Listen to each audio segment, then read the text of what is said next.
35 kilos d'espoir. Anna Gavalda a été professeure de français au collège. En 2000, elle obtient le Grand Prix RTL Lire pour son premier recueil de nouvelles « Je voudrais que quelqu'un m'attende quelque part », confirmant l'auteur et son immense succès auprès des lecteurs.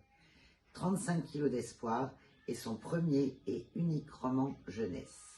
J'ai lu ce livre avec énormément d'émotion. Je suis passée du rire aux larmes. Oui, il m'a fait pleurer. L'histoire de Grégoire, ce petit garçon qui dit qu'il n'a été heureux que jusqu'à l'âge de 3 ans, jusqu'à ce qu'il fasse son entrée en maternelle. Rien ne tourne rond pour Grégoire. Il est l'école. À 13 ans, il a déjà perdu 2 ans de scolarité. Rien de ce qui s'enseigne à l'école ne l'intéresse. Seule l'institutrice de la grande section maternelle a su capter son intérêt, car elle aimait autant que lui produire des œuvres réalisées par ses mains. Étudier ne l'intéresse pas. Sa seule passion est de créer des machines, bricoler, travailler de ses mains. Alors vous pensez bien, l'école. Plus tard, grâce à son grand Léon qu'il adore et qui lui apprend que ce n'est pas tout créé, mais qu'il faut savoir calculer, écrire sans faute, que tout se tient, Grégoire va prendre sa vie en main. Je crois bien que sans son grand-père, il aurait végété toute sa vie. Ses parents, pourtant bien intentionnés, se fâchent sans arrêt afin de le faire travailler pour la classe. Heureusement, il se réfugie dans la cabane de son grand-père Léon. Là, il peut laisser libre cours à son travail manuel et s'exprimer en toute liberté. Son grand-père lui prête une oreille attentive. Le bon côté du roman, c'est que le grand-père va lui faire comprendre qu'il doit prendre ses responsabilités et essayer d'entrer, par exemple, dans un lycée technique. Adieu les plaintes et place aux responsabilités. Le grand-père Léon a accompli une grande œuvre avant de tomber malade. Il passe le relais. C'est une très belle histoire, racontée à la première personne. Que l'école est pénible pour ces petits qui ont une intelligence concrète.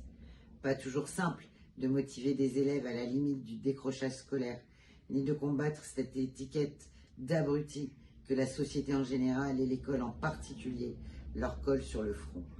Une école qui, le plus souvent, ne leur permet pas de faire la preuve de leur qualité.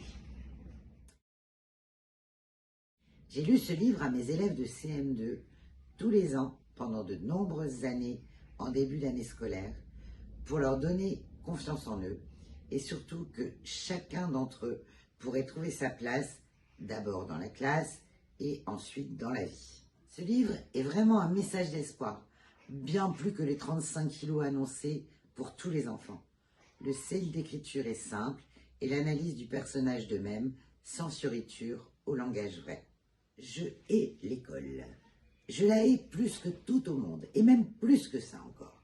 Elle me pourrit la vie. Jusqu'à l'âge de 3 ans, je peux dire que j'étais heureux. Je ne m'en souviens plus vraiment, mais à mon avis, ça allait. Je jouais, je regardais ma cassette de Petit Ours Brun 10 fois de suite. Je dessinais et j'inventais des milliers d'aventures à Gros Doudou, mon chien en peluche que j'adorais.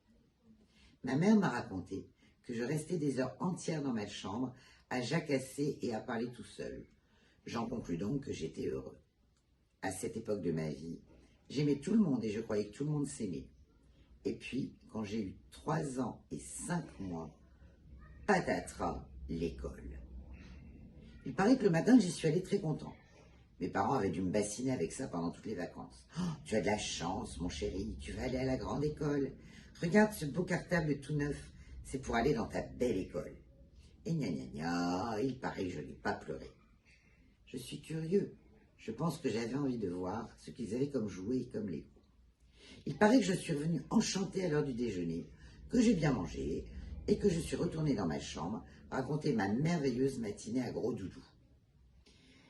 Eh bien, si j'avais su, je les aurais savourées ces dernières minutes de bonheur, parce que c'est tout de suite après que ma vie a déraillé. On y retourne, a dit ma mère. Où ça? Eh bien, à l'école. Non. Maintenant quoi? Je n'irai plus. Ah bon, et pourquoi? Bah parce que ça y est, j'ai vu comment c'était et ça ne m'intéresse pas. J'ai plein de trucs à faire dans ma chambre. J'ai dit à Gros Doudou que j'allais lui construire une machine spéciale pour l'aider à retrouver tous les os qu'il a enterrés sous mon lit. Alors, je n'ai plus le temps d'y aller. Ma mère s'est agenouillée, j'ai secoué la tête. Elle a insisté, je me suis mis à pleurer. Elle m'a soulevée et je me suis mise à hurler et elle m'a donné une claque. C'était la première de ma vie. Voilà, c'était ça l'école. C'était le début du cauchemar.